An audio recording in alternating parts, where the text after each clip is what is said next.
Coming to you from the Oddball Podcast Studios in New York City, my name is Vin Forte, and you're listening to Oddball with Vin Forte.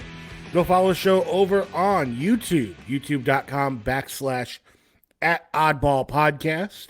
It's the number one place to get the pod. You can also subscribe the more traditional way over on Apple, Spotify, Google Play. I don't know if I'm on Google Play. You know where to get podcasts from because you're listening to one right now. Also, go follow the social media accounts, Twitter /X @Oddball Podcast, and over on Instagram. The Instagram has really been taking off. It's amazing. I did not do that. I didn't create. I waited a whole 2 years into the podcast to get an Instagram, and that's been the number one thing that's been driving traffic to the pod. So good on me for finally getting with the program at @Oddball_pod to go join the community over there of people who are yelling at me because they didn't listen to the full clips and then decided to comment on things. Whatever, go check it out for yourself. As you know, I don't like to come alone. I was going to say no something there, but I'll leave that for other podcasts. Like the podcast that this gentleman, who I'm going to bring in right now, is a part of, the Random Acts of Podcast. Yes, sir, Vin. Appreciate you having me on. What's going on? I'm chilling, man. It took us a minute. We had a lot of technical difficulties, but we in here now. We're here. Not as fancy. I see you're in sort of you got the signage in the background there, but you guys actually you do the real deal thing. You don't just crack a mic and get in front of a camera. You have a whole studio, and it's kind of like a whole maker space now, right? What's the deal of that with you and Mr. Jefferson putting that together? Oh yeah. We started Random Acts. I don't know if you can hear it, but we got a church next door. I don't know why they decided to start while we were recording, but we're gonna make it happen. But yeah, we'll make it work. Me and my homie, Mr. Jefferson, Joe, man, yeah, and Devin also. We started a podcast around 10 years ago, and we just been at it, man. And eventually, man, when you do it seriously, you just start to blow up a little bit. And then the studio just came with it. So, yeah, we just been grinding it out ever since. Yeah, and what I like about you guys is that it's a case where you guys really bet on yourselves. Because a lot of podcasts feel the need to have some sort of angle, or you just naturally have to fall into an angle to get some kind of traction. I do a sports podcast. Someone else may do a different type of. But you guys are just, you're betting on yourselves as personalities to bring people in. And like you said, it's not an overnight thing. Some people start a podcast and they get into it thinking it's going to take off. And once it starts rolling, it's like you said, 10 years, and it's only in the past couple years that you guys have really sort of hit this new plateau. Yeah. I feel like maybe the first couple years, it was just a hobby at that point. But then eventually, when you keep doing it as a hobby, it just starts to grow more and more. And then you're all right, I can actually make this a legit career, because some of the podcasts that I used to listen to when I started was Joe Rogan, Combat Jack, Bill Burr. It wasn't that many podcasts. Even my podcast, I was doing it before some of the more popular podcasts like Joe Budden and all that. But eventually it just grew into something, and it turned into a career for me. And pretty much we got the studio and whatnot. So yeah, but people came here for sports, I'm assuming, so we might as well just jump right into it, because like you said, we did have a little bit of technical difficulty, so we're gonna play a little catch up here. But we want to talk about this man to start. I'm sure you heard this story this week. Jontay Porter. Yeah, parlay man. yeah, the parlay poppy. He bet on himself, but not in the way people like to say you should bet on yourself. He really thought no one was going to notice an uptick in Jontay Murray bets, or Jontay Porter bets. Jontay Murray bets might have even made more sense. Nobody, why would he think that no one was going to notice? And he had a whole Discord, allegedly. He had a whole Discord too, where he was telling people Discord is crazy. He was doing all that with it. He was feeling comfortable with it. But this is this is where we're getting with the gambling. Like, this is the start of it. Like, because we had the Shohei Ohtani situation last week, and people thought, okay, well, that's going to be the biggest. I think this is arguably a bigger story, which a lot of people would probably fight me on because they say, well, Shohei Ohtani's a bigger star, yeah, but Shohei Ohtani's only hurting himself and the Dodgers, and I guess the game of baseball as well. But if you get caught, you're not. I guess they're taking care of it.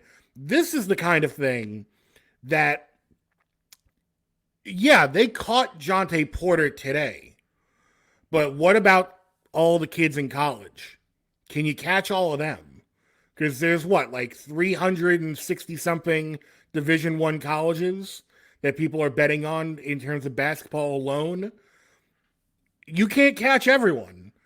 And he's on the Raptors, so you're gonna.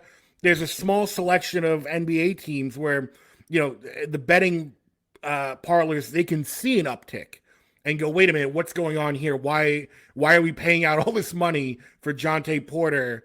Like the under on him getting a rebound or whatever in 4 minutes of play. You can't do that in college, or you could, but like you would need to put it in a lot more effort. To be what exactly did he get? How did they catch him? Was it because he had like the discords and whatnot? No, it wasn't even that. A lot of people may not realize that these betting houses, they have very strict like regulations. Like they have people watching all the time for what they call irregularities. So if nobody's betting on Jontay Porter, and then all of a sudden a bunch of money is paid out for Jontay Porter, people doing what they call a prop bet. So like people are betting on, oh, is Jontay Porter gonna make the over under on, is he gonna hit a 3-point shot in the game tomorrow?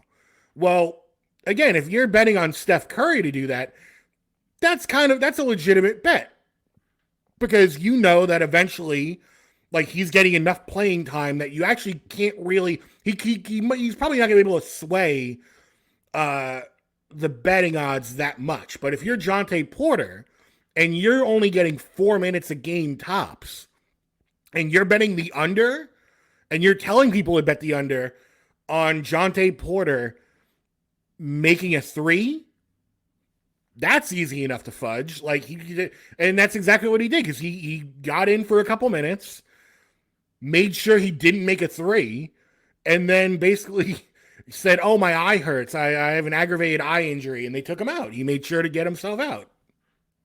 Yeah, that's nasty. That's so that's like almost in the vein because I was about to argue the point when you said this should be bigger than the Shohei one. And you're right about that because I was about to say this guy, he's not really a star, so that's maybe why it's not getting that much traction like it should have. But the fact that he was like finessing the game, it almost reminds me of like back in the day with the crooked referees and the Sacramento Kings and like Lakers game back in the day, like completely just like blowing certain calls so it could go in the Lakers' favor. The fact that he was just like making sure his stats stayed under a certain amount so he could get the prop bets. This is like it's like ban worthy. I'm assuming he's going to get banned out of the NBA or like sports in general from doing this. So yeah, this should be a bigger story. But I was about to also say that I feel like this is like the NBA's like not let's say the NBA's fault, but like sports in general because they like promoting like betting so much. Of course, the players are going to want to get into the action too and try and make money themselves. They're like people. He's like, imagine you playing every day. You go out there, you're making millions and millions of dollars, but people are also making money off of what you're doing also. So I can understand a player wanting to want to get into action if you like imagine you playing on the floor, you look and you see DraftKings on the floor, you see what's the other one? Pick'em bets or whatever the new one is. You just see, BetMGM, Caesars Sportsbook, whatever it is. yeah, There's a lot of them now. That's the thing too. yeah, they're just promoting betting heavy, and it's like I'm on one end on the action too. I'm a Jaguars fan. He's not on our team anymore. He just left. We had Calvin Ridley. He had to sit out a whole season because he was betting on himself. So it's like It's like one of them things where I think we had another player also that was betting. I think he just got like 4 game suspension because it was like his first offense. But it's like one of them things where the players they're gonna want to get into. They want to get into the action too. So I he was tripping pretty much, but I can see this happening a lot more. Yeah, and again, like the picture I have on the screen right now, DraftKings sports betting kiosks. Like again, if you're someone who maybe hasn't gone to an arena or stadium in a while, like it may be a shock to you when you go back that they've got these kiosks set up now. Like they've got these sort of betting parlors like merged into the stadiums. And you can do it. What is it? The NBA say that you're gonna be able to bet through the NBA app through League Pass now. So they Yep. want NBA you just like approved that. Yeah. yeah, like they want you doing it during the game. And again, it's not going to be the money lines or the part like the big bets. I don't think you have to really worry about that because I was listening. Nick Wright brought up a good point this week where he talked about how he doesn't feel that we're going to see, at least in basketball, a real name player get caught because the risk reward is just too great. Like they're making too much money to all of a sudden be like, well, I'm gonna make a couple extra 100,000 just for throwing a game here and there when they're already making 20 million or whatever. Like that's not gonna happen. At least it shouldn't happen. So someone may be dumb enough, but what you really have to worry about is what you just mentioned, the refs, because you can probably buy off a ref somewhere, and these small guys like these 10-day contract 2-way G League guys, and the college players, because now all the money is going back into college sports, which I love because they're finally getting a piece of the pie. So the Nick Sabans of the world can go cry in a corner for all I care. But part of that is also that they're being advertised to as well. Like it's not just, for lack of a better argument, adults being advertised to of gambling. Like this is a vice and they got to get this button up. They got to regulate it in a way that they're not regulating it right now. And, you can fall back on the argument. And I'm sure some more, I guess, like libertarian minded people would fall back on the argument that like, well, you have to be careful what you're doing. It's on you to not, overbet or do that. And there are safeguards on a lot of these apps to stop you from overbetting and really taking things too far. But when it comes to the players and it comes to them, like you said, being able to finesse and, make a little extra money throwing a game, or again, if you know that you're some bench player and you're playing for, I don't know, whatever college team, college D1 team, you're telling me that nobody out there is going to be tempted to point shave a little bit or to, do Yeah, exactly what definitely. Jontay Murray did? Or Yeah, I keep saying definitely. Jontay Murray. What Johnson. Jontay Yeah. Porter did? Yeah, definitely in college because I know they got the NIL deal, but let's be honest, like everybody's not making a boatload of money in college. No. So I can see a lot of college players hopping on his wave too. It's like what can really stop them? And they can get away with it more easier, I feel, than an NBA player because if you're a college dude, you can just go to like your roommate or somebody down the hall during the dorm and say, hey, I'm put some money on this one and we go from there. It's Right. like As it'll long be as you harder to don't. track the college dudes. Right. Exactly. Now again, someone in college may be dumb and be like, hey, I'm going to do what Jontay Porter did and have a whole Discord of people where we all go in together and make, but that, again, that's going to perk up in irregularity. And I guess that's the big question is, do these betting companies have the infrastructure in place to really fine tune catching these irregularities? Because if they do, fine. And then we're just going to have to deal with, every once in a while they're going to catch someone and, whatever's going to happen is going to happen. But if they don't, it's almost like, are we going to find out too late? Because, yeah, they caught Jontay Porter. But again, keeping it on the college level, if the next time they catch someone on the college level I feel like it's almost going to be too late. Like by the time they get someone, it's going to be like, oh, we only got them because their eyes were bigger than their stomach. They had a good thing going and then they took it a little too far. But for a while they had a good thing going and we just didn't know about it. Yeah, I totally agree on that one. Yeah, it's just one of them situations where they caught the dude. He was just doing too much. The fact that he was just doing a Discord, he was feeling himself a lot. I think one of the people probably also the Discord probably hip somebody to it. It's just in general, like let's put the players aside. Just in general, I feel like the whole betting situation. I don't know if you bet, Vin. I try to stay. I used to bet before. Mhm. I stayed away from it. It was illegal it was legal in Florida. Then it wasn't illegal. I mean, it was legal in Florida. Then it was legal. Then now it's back legal. But when it first time it was legal, I was betting on all kind of shit. I was betting on golf, tennis. I was making all kind of crazy bets, and I Yeah. was winning a little bit of money. But then I just stopped because but now it's just like normal to bet. And I've been seeing people like on Twitter. I seen this one dude. He said he lost like $5,000, and like he showed his like record on like DraftKings, and it was like every single one of his bets he lost. And I'm like, why are you still betting and you lost $5,000? You haven't won anything. It's like a crippling addiction at this point, and it's just like it's like normalized.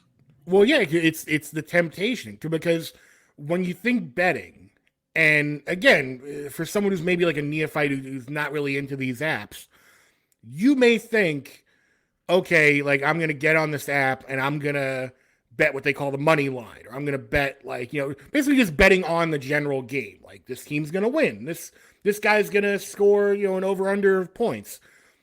It's not those bets. Again, it's not those bets that are really killing people. It's everything else because once you get into the app, you can do those general bets, but they really like nudging you is a nice way of putting it, but they like nudge you towards doing the parlays and like stacking different bets. They nudge you towards the prop bets. Basically, like everything that you can bet on is up for grabs. Like we see, like it used to just be with the Super Bowl every year. You would break out the prop bets. You'd be like, oh, people are gonna bet on the coin toss or how long the pledge, the national anthem is gonna be. And now it's like they got those prop bets on every single game in every single sport. That's where they get you. Yeah, it's ridiculous. I try to stay away. You doing the betting? I again, I'm like you. I did it a little bit to get in, and they also do these things where you hear the ads all the time where it's like, oh, start with $200 in credit or whatever. It's like, oh well, I guess it's risk free, but it's like no, they want you to get in the door. Once you're in the door, you're gonna get in a hole, and once you get in a hole, you're stuck, and you're gonna keep doubling down to try and get out of the hole. Yeah, it's real tempting. We on our podcast we get them all the time. Like the dudes, and they got a large followings. I'd be tempted to bring them on the podcast sometime, but we always get like one dude. He all like different dudes. They do like they sell like the picks and whatnot. And Mm. we did have one dude on. His name was Fort Manny. He's pretty big, and he was like selling like it's funny because he was selling his picks like on OnlyFans. It was like you pay him $50 and he just give you a bunch of legs on a parlay, and like most of the times they hit. And I had got one during the Super Bowl. I did one of his for I paid 50, and I got a good amount of money. But it's just like it was so many legs on that parlay. It was like ridiculous. I had to do that much just to get the money. But I was like, that was the last time I ever bet. But that's the finesse right there. And I'm pretty sure the Jontay dude, I'm pretty sure he was charging people to even get inside of his Discord. Oh, I'm That's a sure. finesse within itself. Yeah, all these guys that go on radio shows. Because again, I don't know if people understand this as well. That it's a whole industry when it comes to sports talk radio right now, where you hear whatever your local show is. I guarantee during football season, every Friday they have a guy who comes on and gives them picks, and that guy just ain't doing it out of the goodness of his heart. They're paying for this guy to come on and give picks. And the funniest thing is this show here in New York City. I'm not even going to call them out, but there's a show here in New York City who Had a guy on for a while a couple of years ago to do picks, and every week his picks would fail, and eventually they just stopped having him on. It's like, what are we paying this guy for? Exactly, and that's like it's like one of the it's like a foolproof like hustle because you just be like, hey, all my picks not gonna hit every time. It's like every time Right. somebody lose their money, like oh, it's not gonna hit every time. It's not gonna hit every time, and it's eventually you just got everybody money, and you gotta like think about it. Like, yeah, hey, nobody's perfect because even with the Fort Manny dude when we brought him on the podcast, still to this day, the videos that we have of him, I always get a message saying, "Oh, this dude scammed me. This dude scammed me. This dude scammed me." And I was like, "You took the risk by Right. getting this fixed. You can't really blame him. You can't blame nobody but yourself." No, absolutely. But speaking of high risk, there's another basketball proposition going on, but this is for a party of one. This is Caitlin Clark, who's already said that she is committed to the WNBA, the Indiana Fever. Got an offer this week, apparently. It's been confirmed, I think, earlier today from Yeah, Ice Cube. Ice Cube confirmed it yesterday. Yeah, he confirmed that it was a $5 million offer for her to join the Big Three. And in the words of man who's been on this podcast multiple times, Mr. Rob Parker, if I'm Caitlin Clark, no way, no how am I taking this deal. I know $5 million is a lot, but the Big Three, I like the Big Three. It's a little gimmicky. I think this is a gimmick grab. And when you go for the gimmick grab, you get the money, but the prestige, like you need to, what do you do after that then? Yeah, it's just yeah, like you said, it's just a complete money grab. Of course she's not gonna take this deal. I'm gonna be honest. This just to me, this whole thing makes Ice Cube look stupid. I know he's just trying to get some publicity. He's trying to do whatever he can do to get get the big three popping. But it's But it's just like, like, where's the offers to everyone? Where's the offer to Angel Reese? yeah, I was just about to say that it was like so many players. I seen this one girl. I don't know her name. No shots to her, but like she's like a Harlem Globetrotter. It's like, why would he offer you a deal? You don't have the name. You a Harlem Globetrotter. You're not even in. She's not even in the WNBA.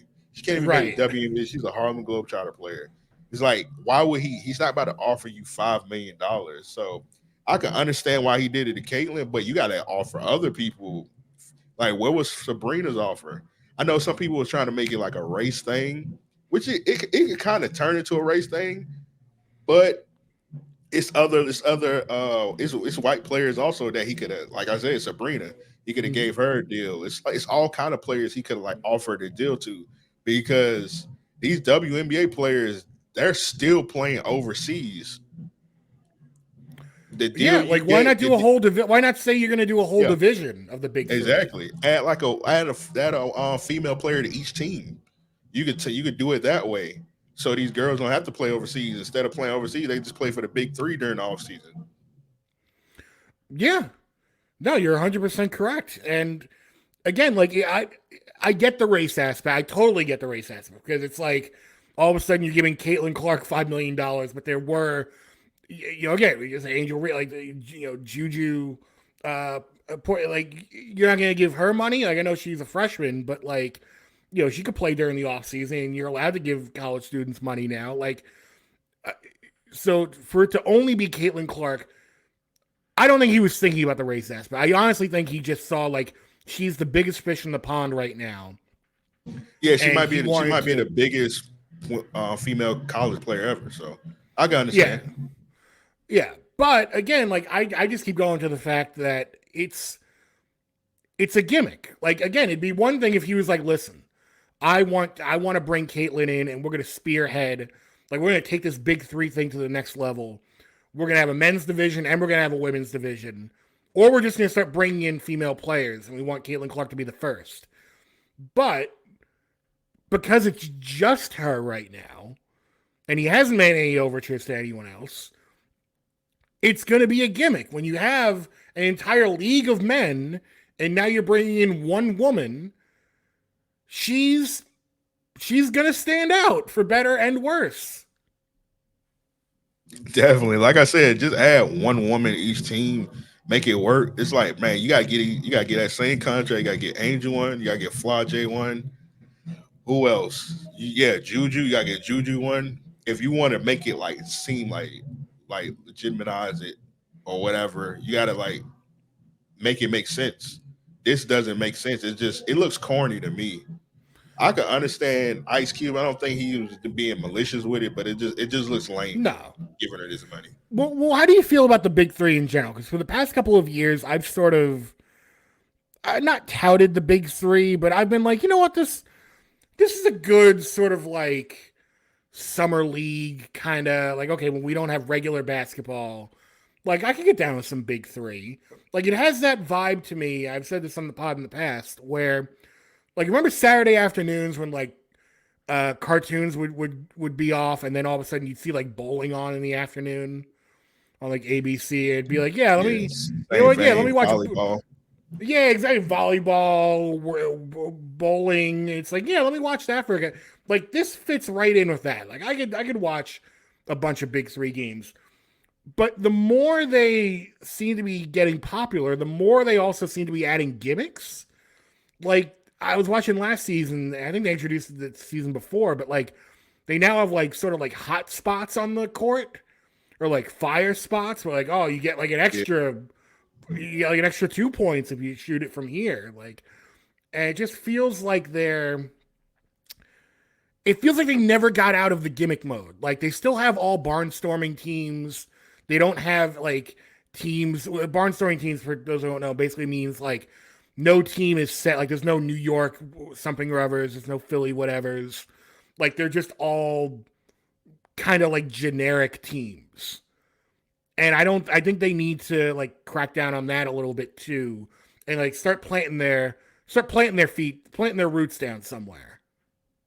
Yeah, me personally, I don't mind that. One thing I don't like about it, the hot spots thing, I don't like how they draft new teams every year. Like, just keep the same teams.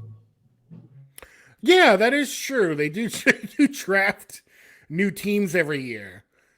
And they also do this thing where it's like, okay, we know a lot of veterans and people out of the NBA are gonna you're gonna have your Coutinho Mobley showing up, but then like they'll always have like a handful of guys who like really couldn't make the NBA, and it's like, oh, this is gonna be their path back into the NBA. It's like Ice Cube, I don't know about that, Ice Cube. I could respect that. I think only person that ever like wasn't it just like Jamal Crawford maybe was the only one that like showed out in the big three like he got back to the NBA. I think maybe who else? I think maybe I don't yeah, remember. Jamal is the only one I could think of off the top of my head that like actually went back to the NBA after playing in the big three. Right, but even that, like I'm talking about Oh, a young Joe guy, Johnson too. Joe Johnson. Joe He had Johnson. he had a good one and he went back. But I'm talking like we took a guy out of college and like, a year or two later, some scout somewhere saw him in a big three game and was like, we gotta get this guy on a 10-day contract stat. I'm sorry, that's never gonna happen. Unfortunately, if you don't go to the G League, go to the Right. G You League would if go you you would want go to that. overtime elite now. You Yeah. wouldn't go like overtime kind of came around the same time as the big three and sort of stole their thunder in terms of being a pipeline. Yeah, I was like, yeah, you gotta go to the G League. I don't even think overseas can help you. Overseas may can help you, but like just go to the G League if you try to get big three is not gonna the big three is not gonna work. Especially Ice Cube, he says it all the time. He says he's pretty much uh blackballed by the NBA, so they're definitely not about to pick any of your dudes up. Why is he blackballed by the NBA? He says he's blackballed by the NBA. He never really said why. He just says it all the time. He said they try and take like elements from his game. I don't know. I don't really watch it What? like that, but he says he's blackballed. I don't get it. It's What element did they take from?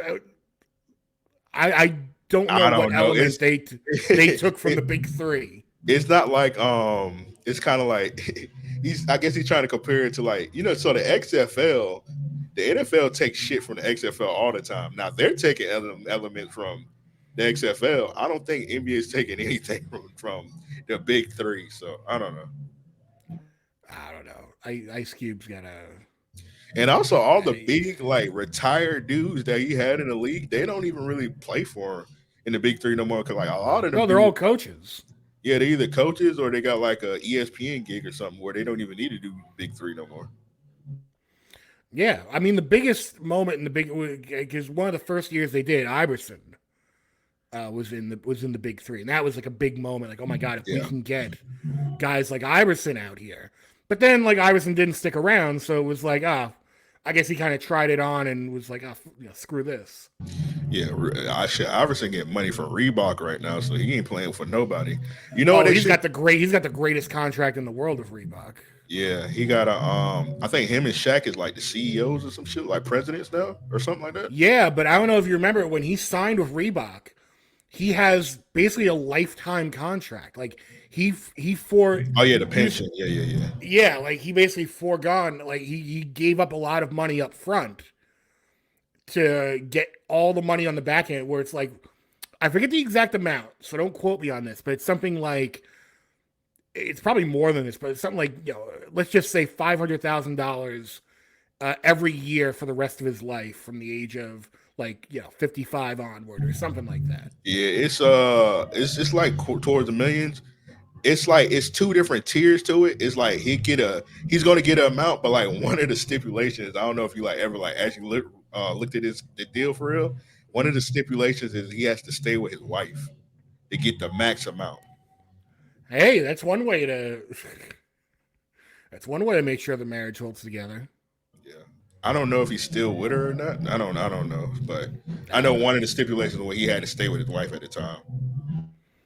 well, there's no segue I can do uh, from Allen Iverson's wife into the cool down topic today. But so we're just gonna jump right into it. April Fool's Day is in a few days. 7-Eleven has come out and said we've got hot dog sparkling water. I'm assuming this is an April Fool's joke, but I'm fearful that it's one of those jokes that also is going to be like a limited time, like, oh, haha, like you thought this was a joke, but we're actually selling the hot dog water. And it's like, can we get some sort of like government ban on corporations doing April Fool's gimmicks? I'm gonna be honest, man. I don't think this is an April Fool's joke. It's so much like weird food out there now, and I wouldn't be shocked if this is like legit a real thing, because you got like companies they're making like hot Cheetos cereal. You got shit. Even the KFC, the double down. In retrospect, that's like a ridiculous thing to sell. KFC, they selling right now. They selling like The uh Cheetza? the Cheetah. So it's like a gimmick now for these food brands to do like weird shit like that. Like people are going to go in the store and try that. So I don't think it's an April Fool's joke. I think it might be a legit thing, and they probably using maybe an April Fools is like a way to promote it because like they say, oh, we got this, and like maybe people go in the store like April 1st and like, is this actually a real thing to get them inside the stores and whatnot? Well, that's what these companies do now. Like April Fools went from being haha, we're pulling a joke on you day when it comes to corporations to now like we're gonna secretly test market something. And if it doesn't do so hot, haha, April Fools. But if you really want it, then 6 months later, all of a sudden, you know, we're bringing the hot dog water back. If I'm not mistaken, didn't the slushy thing start off as like a April Fool's type deal too? You remember how they was like you could get like unlimited slushies and like you just bring your own containers, and then like you have people like come in there with like two buckets filling it up with slushies and shit like that. Well, that I think is just a general like slushy. That I think is in July. So that's not Okay, an April I got Fool's you. thing. But I think it did start out like, yeah, like we're like they just assumed, oh yeah, everyone's gonna use their same cup. And they weren't expecting so many people to make it a thing. They're like, oh yeah, on slushy day, on 7-Eleven day, that's when it is, on July 11th every year. People are gonna show up with fucking Yeah, sand buckets I and seen a dude. He came in like wheelbarrows. I seen a dude. He came in with like a boot. He put the slushy in a boot. Yeah, good luck with that. Go. Ugh. I don't know what would you. Okay, so Guy comes up to you, he's got a boot full of slushy. You don't know where it came from.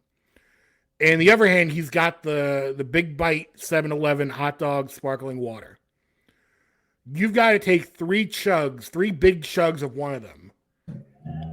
Hey, give me the hot dog order. Give me the hot dog order. Hey, this was a perfect time. They should have got like Limp Bizkit to like help promote this. Or something like that. Somebody, but yeah, the hot dog flavored water. Me personally, pause. I like hot dogs, but like the smell of like hot dog water always made me want to throw up. You know, when you get them boiling the hot dogs, you got to Yeah. pour the hot dog water in the sink or whatever. That smell always smelled bad to me, especially if you like left it out for like a couple hours. Oh my Yeah, lord! no, you got to dump that hot dog water immediately. You can't be letting hot dog water sit around. It's been a couple of times this hot dog water been sitting out for like maybe 3 hours, and then it got cold, and it just Nope. I just imagine this tasting like that. That's nasty. That's like I know people when they order a hot dog in the city, they close their eyes when the person's making it. It's just like I don't want to see that water. I know it's in the water. I know the water's hot. It's killing whatever bacteria, whatever. But like they just don't want to imagine that the water is at all dirty. It just smells bad, and I'm just imagining you just opening the can, and that smell just hits your nose. Oh no! Oh my god! But I rather would drink that over fucking. First of all, I don't even like slushies, so that's one thing. And I'm definitely not drinking a slushie out of fucking boot. Also, so those just two things like that's stopping me from picking that. See, I might go with the boot because if it's only like a couple big sips, you're not getting to the bottom of the boot. And it would taste theoretically. That's a good point. And it would taste better than the hot dog because that hot dog water, like that's gonna linger. That's gonna be one of those things where once you taste the hot dog water, it's gonna be like burned into your palate forever. You're gonna know what every time you think about it, you're gonna know what that water tastes like. Oh man, yeah, you might have got me with the boot. How often do you go in 7-Elevens? Because somebody on my timeline hit me to this, and I tried it. It actually was pretty good. 7-Eleven got like their own like knockoff Gatorades, and it tastes I've better, had those. They're not bad. Gatorade. It tastes better than Gatorade to me. Yeah, they have good like proprietary drinks at 7-Eleven. Yeah, like they got their own lemonade. Me personally, I'm a Wawa guy. I like Wawa better, but yeah. See, if I had a Wawa around here, I would go to Wawa. But unfortunately, I have to go across the bridge to get to the Wawa. Wow, yeah. See, Wawa's weird down here in Jacksonville. Like we got a Wawa like on every corner. But I remember back in the day, like only time I ever seen a Wawa was when I went to Philly. But for whatever reason, Wawa just came to Florida and they just like made too many. It's like Wawa, come to New York already. Like, what's the holdup? You're right next door in Pennsylvania. Yeah, you would think Wawa would. Well, Pennsylvania's got this weird regional thing going on where it's like the Philly area's got Wawa, like central Pennsylvania's got Turkey Hill, and then you've got like Sheets off to the side. Like they've got all these regional places that don't want to like encroach on each other. Is Sheets is in Philly? No, there might be some in Philly, but it's like a Pennsylvania highway thing. Yeah, I always see Sheets online. The food looks good. I mean, food's good. I'm gonna be in Philly for WrestleMania, so I was asking, I want to try it while I'm out there. There you go. You might be able to try some shit. And hey, if you see a 7-Eleven out there, you might be able to try this hot dog sparkling water and then go. We got a bunch of 7-Elevens in Jacksonville, so I see 7-Elevens all the time. So I ain't even gonna mess with the hot dog flavor water. I'm scarred of a 7-Eleven hot dog anyway because I forgot what city I was in, and my hotel was across the street from a 7-Eleven, and I had got to the city like too late, like maybe 3:00 in the morning, and I was like I couldn't get. There was no food around, so I walked to the 7-Eleven across the street. And I got 2 hot dogs, came back, ate the 2 hot dogs. I was like, I got to eat something. Man, I was on a toilet for like 5 hours straight. Oh, jeez. And ever since then, I was like, man, I'm not eating no more gas station hot dogs. I haven't ate a gas station hot dog since then, but it just the 7-Eleven hot dog. I got bad memories with it, so I'm not even gonna mess with it. Imagine you drink that. Imagine you drinking. Yeah, I was gonna say it definitely puts you on the top. It come out the other end. Come out both ends. I'm not with that. Well, on that note, tell people where they can find you. Not on the toilet, on the podcast. Yeah, Random Master Podcast. Hey, this is a good one. It's funny because like right when we wrapping up, the church music is ending. Like, Jesus. Literally. Hey man, check me out. Man, I really appreciate you having me on. We've been talking for a while. We just get some content in. We're gonna get it in eventually some more. Random Master Podcast, check me out. Google it. We got a Patreon, patreon.com/REO podcast. Just put REO podcast on everything. It'll pop up. There you go. Do it. Subscribe. And speaking of subscribing, subscribe to this podcast. I don't know why I put a weird pause there, but whatever. Go subscribe to this podcast, youtube.com/@Oddball Podcast, or wherever you get your podcast from, over on Spotify, over on Apple. Social media accounts, you know what they are, at Oddball Podcast over on X, and at Oddball_pod over on Instagram, not to be confused with the other Oddball Podcast that's part of the Lebitard Network. That's a good podcast too. I like. It's the real deal right here. Yeah, exactly. Like I've been doing it longer. Amin El Hassan. Yeah. Charlotte Wilder. Calling you out. No, I'm not calling you out. I can't. But I like what they do.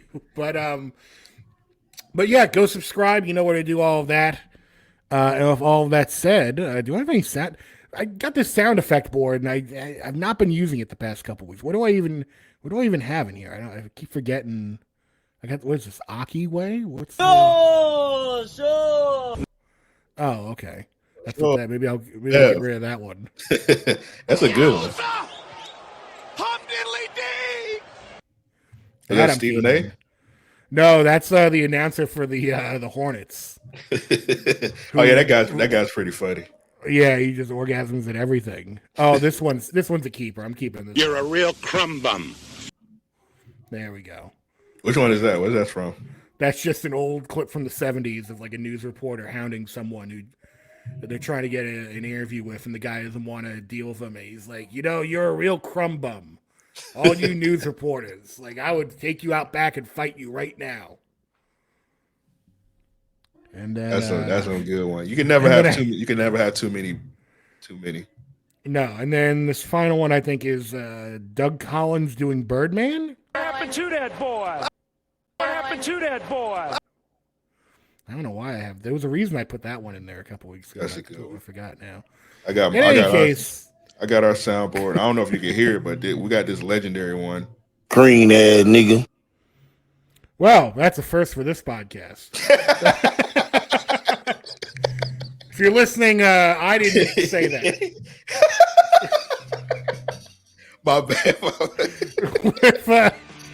With that said, we'll see you back here same time, same place next week. You can be listening to Oddball Vin Forte.